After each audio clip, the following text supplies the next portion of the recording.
Assalamu alaikum students, my name is Waqas Malik and you are watching Computer Science Tutorials channel।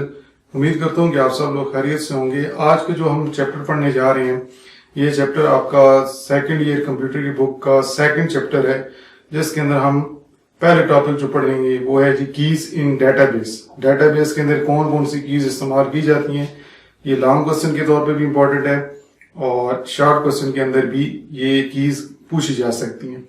तो अगर board पे focus करें तो हमारा टॉपिक है जी कीज इन डेटाबेस। ठीक है जी, कौन कौन सी कीज इस्तेमाल की जाती हैं।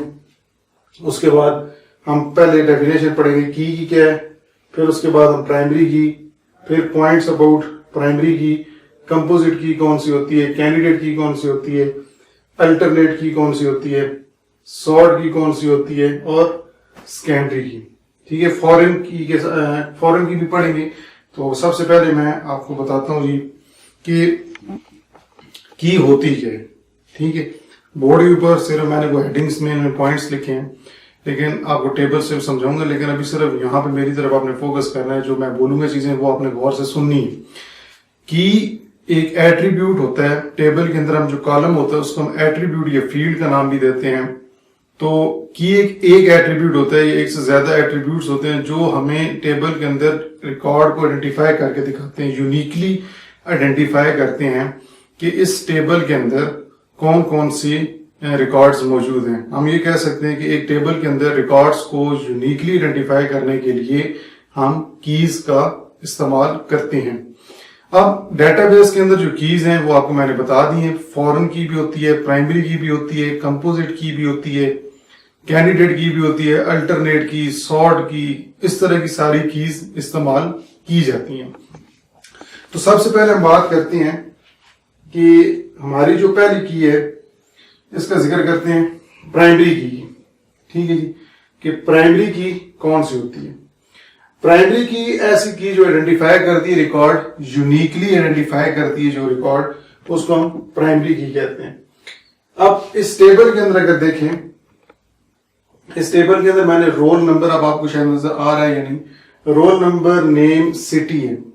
ठीक है जी, रोल नंबर को मैंने अंडरलाइन किया हुआ है। इसका मतलब ये है कि रोल नंबर आइडेंटिफाई कर रहा है इन पूरे रिकॉर्ड्स को। ठीक है, अब मैंने 2 रिकॉर्ड्स इंटर किए हैं, तो इसके अंदर जो नेम है ये रिपीट हो सकते हैं। ठीक है, नेम रिपीट हो सकते हैं, सिटी भी रिपीट हो सकता है, फर्ज करते हैं। तो रोल नंबर जो ये रिपीट नहीं हो सकता, तो हम रोल नंबर को ऐसे क्या ले लेंगे, प्राइमरी की। तो एक टेबल के अंदर ये जो मैंने रोल नंबर, नेम, सिटी दिए हैं, ये क्या है, ये आपके एट्रीब्यूट्स हैं। ठीक है, लेकिन मैंने नेम और सिटी को इसलिए प्राइमरी की नहीं बनाया, तो ये यूनिक नहीं रिकॉर्ड देते, ये रिपीट भी हो सकते हैं, एक जैसे नाम हो सकते हैं, एक जैसा सिटी हो सकता है। तो इसलिए रोल नंबर 01, 02 ये डिफरेंट है, हर एक का रोल नंबर डिफरेंट होता है, तो इसीलिए इसको हमने अंडरलाइन करके टेबल के अंदर प्राइमरी की बना दी है। अब हम बात करते हैं पॉइंट्स जो है प्राइमरी की के। ठीक है जी, प्राइमरी की के पॉइंट्स हमें पता होने चाहिए। प्राइमरी की मस्ट बी यूनिक, मतलब प्राइमरी की जो आप जिस एट्रीब्यूट पे लगाएंगे वो हमें यूनिकली रिकॉर्ड देता, तो वो प्राइमरी की सिर्फ एक ही एट्रीब्यूट पे होना चाहिए, ओनली 1 एट्रीब्यूट। वो सिर्फ एक ही एट्रीब्यूट पे हमें प्राइमरी की टेबल के अंदर लगानी हो। हर टेबल के अंदर एक प्राइमरी की हो, एक से ज्यादा कीज नहीं होनी चाहिए।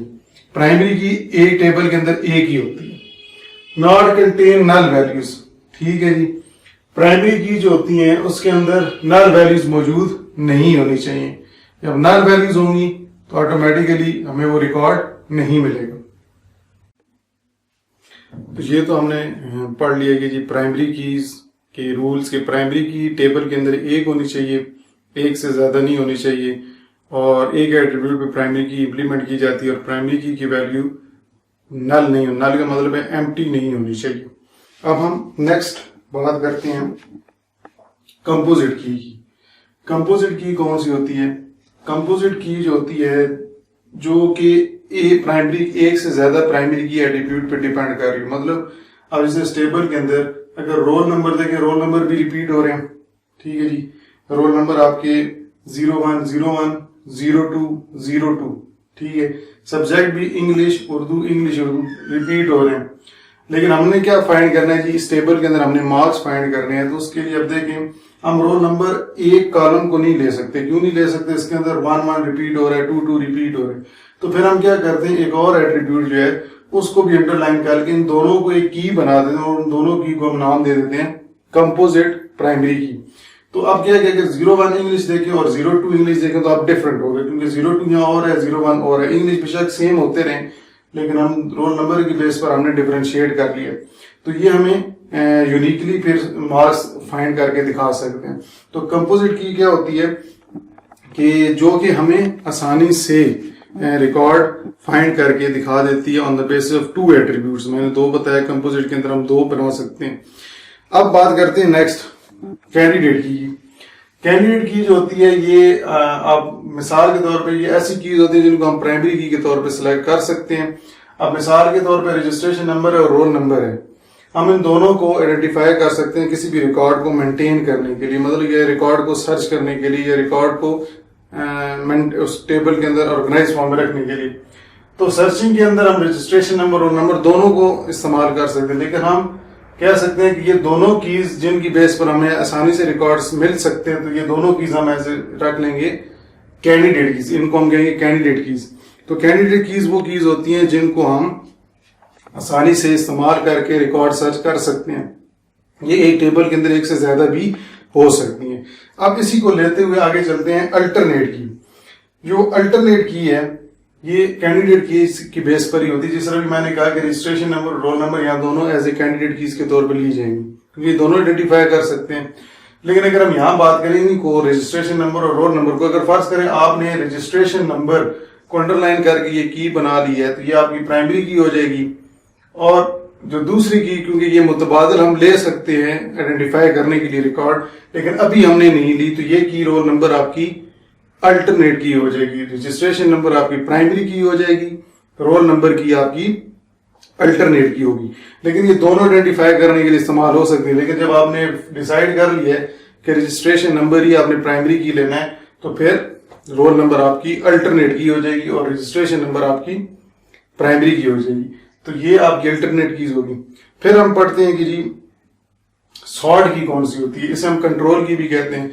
ये की ऐसी होती है टेबल के अंदर जो हमें असेंड जो स्टोर किए हुए हैं रिकॉर्ड हमारे टेबल के अंदर, उसको हम उस रिकॉर्ड्स को हमने अगर असेंडिंग या डिसेंडिंग ऑर्डर में देखना है तो उस की को हम इस्तेमाल करते हैं, सॉर्ट की या कंट्रोल की। ये याद रखना है, ये की वहां पे इस्तेमाल की जाती है अगर आपने डेटाबेस के अंदर टेबल्स में डाटा पहले स्टोर किया तो उसको आपने असेंडिंग या डिसेंडिंग ऑर्डर में देखना है, उस कॉलम को सिलेक्ट कर लें और उसको आप सॉर्ट की तौर पे इस्तेमाल कर सकते हैं। फिर हम बात करते हैं सेकेंडरी की। सेकेंडरी की जो होती हैं ये भी रिकॉर्ड्स आपको आइडेंटिफाई करके डेटाबेस के अंदर टेबल्स में से देती हैं, लेकिन ये याद रखना है ये नॉट यूनिक, ये यूनिकली आइडेंटिफाई नहीं करती। मतलब आप जिस कॉलम को एज ए सेकेंडरी की सिलेक्ट करेंगे तो वो उस कॉलम में हो सकता है उस वैल्यूज रिपीट भी हो, एक जैसी भी हो सकती हैं, ये डिफरेंट नहीं हो सकती। फॉर एग्जाम्पल हमने कॉलम फर्स्ट स्टूडेंट्स का रखा है कि हम उसमें से चाहते हैं कि स्टूडेंट्स का सिटी वाइज रिकॉर्ड सर्च करना चाहते हैं कि जो स्टूडेंट्स कलर कार या बुछाल कैंपस या हम कह सकते हैं कि जी चकवाल कैंपस में पढ़ते हैं, चकवाल में पढ़ते हैं, या लाहौर में पढ़ते हैं, इस्लामाबाद में पढ़ते हैं, तो उसकी बेस पर हम सर्च करना चाहते हैं तो वो स्पेसिफिक एक सिटी से रिलेटेड सारे रिकॉर्ड आएगा। तो ये जरूरी नहीं कि सेकेंडरी की आपको डिफरेंट सिटीज की बेस पर रिकॉर्ड सर्च करके देगा, वो सिटी सेम भी हो सकती हैं, उसमें रिकॉर्ड सेम भी आ सकते हैं। तो ये सेकेंडरी की होती है।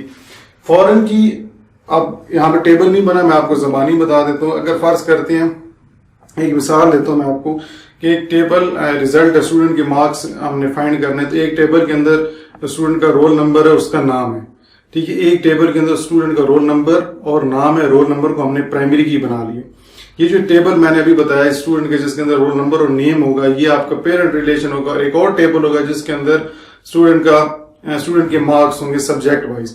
अब हमने सब्जेक्ट वाइज मार्क्स फाइंड करने, सब्जेक्ट और आगे मार्क्स होंगे, तो हम तो पहले टेबल जो दूसरा टेबल होगा जिसमें सब्जेक्ट मार्क्स होंगे वो चाइल्ड रिलेशन होगा। अब जो पहला टेबल है जिसे हम पेरेंट रिलेशन कह रहे हैं, क्यों इसलिए कह रहे हैं उसके हमने रोल नंबर हमने एज ए प्राइमरी की बनाया, उसके आगे नाम है। अब हमने किसी भी स्टूडेंट का रिकॉर्ड सर्च करें तो वो सब्जेक्ट वाइज तो वो तो उसमें मौजूद नहीं है, वो तो किसी और टेबल में चाइल्ड रिलेशन में। तो हम क्या करेंगे, जो प्राइमरी हमारा पेरेंट रिलेशन होगा जिसके अंदर हमने रोल नंबर प्राइमरी की बनाया, इसी रोल नंबर को हम चाइल्ड रिलेशन के अंदर जाके ऐड कर देंगे। और इसी ऐड करने के बाद फायदा ये होगा कि हम इस प्राइमरी की को हम अटैच कर देंगे फॉरेन की वाले टेबल के साथ। जब भी हमने कोई रिजल्ट सब्जेक्ट वाइज उधर फाइंड करना होगा तो हमारा रोल नंबर मैच कर रहा होगा प्राइमरी की वाले रोल नंबर के साथ। तो जब ये दोनों आपस में कंबाइन हो जाएंगे तो ये प्राइमरी और फॉरेन की का रिलेशन बन जाएगा। तो चाइल्ड रिलेशन के अंदर हमने जो रोल नंबर की ऐड किया है ताकि हम पेरेंट टेबल के साथ ऐड करके रिकॉर्ड सर्च कर सके, तो वहां पर वो फॉरेन प्राइमरी की के तौर पर होगा। सेकंड चाइल्ड रिलेशन के अंदर वो जो रोल नंबर हमने ऐड किया वो चाइल्ड रिलेशन के अंदर प्राइमरी की होगा, लेकिन पेरेंट रिलेशन के अंदर पेरेंट रिलेशन के मुताबिक वो फॉरेन की होगा। तो ये जो कीज होती हैं ये मुख्तलिफ टेबल्स के दरमियान रिलेशंस के दरमियान रिलेशनशिप को जाहिर करने के लिए भी होती है। रिलेशंस डेटाबेस के अंदर टेबल्स को कहते हैं, तो उस मकसद के लिए भी इस्तेमाल की जाती है। तो आज के लेक्चर के अंदर इतने ही कि हमने जो कीज पढ़ी हैं मुख्तलिफ कीज, प्राइमरी, फॉरेन की, कंपोजिट की, कैंडिडेट की, सॉर्ट की, अल्टरनेट की, ये कीज जो हैं ये आपके लिए शॉर्ट क्वेश्चन के लिए भी इंपॉर्टेंट है, लॉन्ग क्वेश्चन में भी ये चीज आ सकती है। तो इंशाल्लाह आपसे नेक्स्ट लेक्चर में मुलाकात होगी, तब तक के लिए अल्लाह हाफिज।